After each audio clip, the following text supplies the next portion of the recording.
Hello students, आज हम chemistry के एक और इंटरेस्टिंग टॉपिक की तरफ हैं। Molar mass. मोलर मास को आप कैसे कैलकुलेट कर सकते हैं, ये आज मैं आपको सिखाऊंगी। और उम्मीद है कि आपको समझ आ जाएगा बहुत आसानी के साथ। मोलर मास क्या होता है कि किसी भी सब्सटेंस के एक मोल का जो मास है वो उसका मोलर मास कहलाता है। और यूजली उसको ग्राम पर मोल से रिप्रेजेंट करते हैं। Carbon atom. कार्बन एटम का जो एक मोल का मास है वो 12 ग्राम होता है। तो 12 ग्राम पर मोल कार्बन का मोलर मास कहलाएगा। ऑक्सीजन एटम का जो मास है 16 ग्राम। तो 16 ग्राम उसका 1 मोल का मास है। और ये जो 16 ग्राम पर मोल है ये उसका मोलर मास कहलाएगा। मोलर मास क्या है कि कोई भी सब्सटेंस, कोई एटम, कोई मॉलिक्यूल, उसका जो 1 मोल का जो मास है वो मोलर मास कहलाता है। अब हम एक न्यूमेरिकल की तरफ चलते हैं। कैलकुलेट दी मोलर मास और molecular mass of nitric acid HNO3। अब आप नाइट्रिक एसिड का मोलर मास किस तरीके से कैलकुलेट करेंगे? सबसे पहले आपको नाइट्रिक एसिड में जितने भी एलिमेंट्स मौजूद हैं, हाइड्रोजन, नाइट्रोजन एंड ऑक्सीजन, इन तीनों के एटॉमिक मासेस पता होने चाहिए। एटॉमिक मास ऑफ हाइड्रोजन होता है 1, एटॉमिक मास ऑफ नाइट्रोजन होता है 14 और एटॉमिक मास ऑफ ऑक्सीजन होता है 16।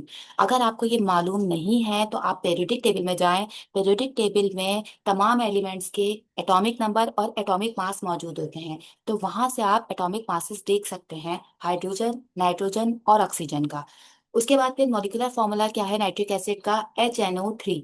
मोलर मास या मॉलिक्यूलर मास आप किस तरीके से कैलकुलेट करेंगे कि आपने फॉर्मूला लिखा HNO3।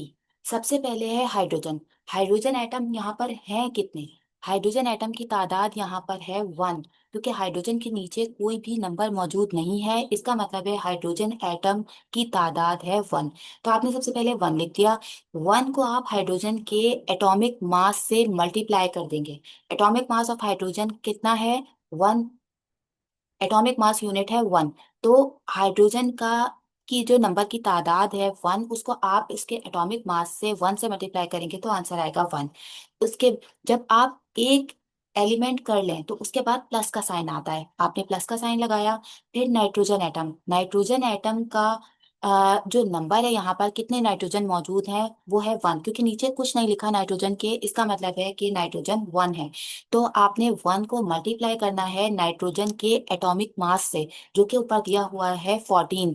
जब आप 1 को 14 से मल्टीप्लाई करेंगे तो आंसर आएगा 14। आपने 14 लिख दिया। एक और एलिमेंट हो गया, नाइट्रोजन भी हो गया। इसके बाद फिर आप प्लस का साइन लगाएंगे। अब तीसरा एलिमेंट है ऑक्सीजन। यहाँ पर ऑक्सीजन के कितने नंबर ऑफ एटम्स है? 3। ऑक्सीजन के नीचे आप देखें 3 लिखा हुआ है। ऑक्सीजन एटम्स यहाँ पर 3 हैं। आप 3 को मल्टीप्लाई कर देंगे ऑक्सीजन के एटॉमिक मास से। एटॉमिक मास ऑफ ऑक्सीजन होता है 16। आप 3 को मल्टीप्लाई कर देंगे 16 से तो आंसर आया 48। अब आप इन तीनों को प्लस कर लें तो जो फाइनल आंसर है वो है 63 AMU। AMU क्या है? Atomic mass unit. Nitric acid के मॉलिक्यूल का जो मोलर मास है, मतलब नाइट्रिक एसिड के एक मोल का जो मास है वो है 63 एटॉमिक मास यूनिट। उम्मीद है फ्रेंड्स आपको समझ आ गया होगा। मजीद इस तरह की वीडियोस के लिए आप मेरे चैनल को सब्सक्राइब करें और बेल आइकन दबाना ना भूलें। Thank you.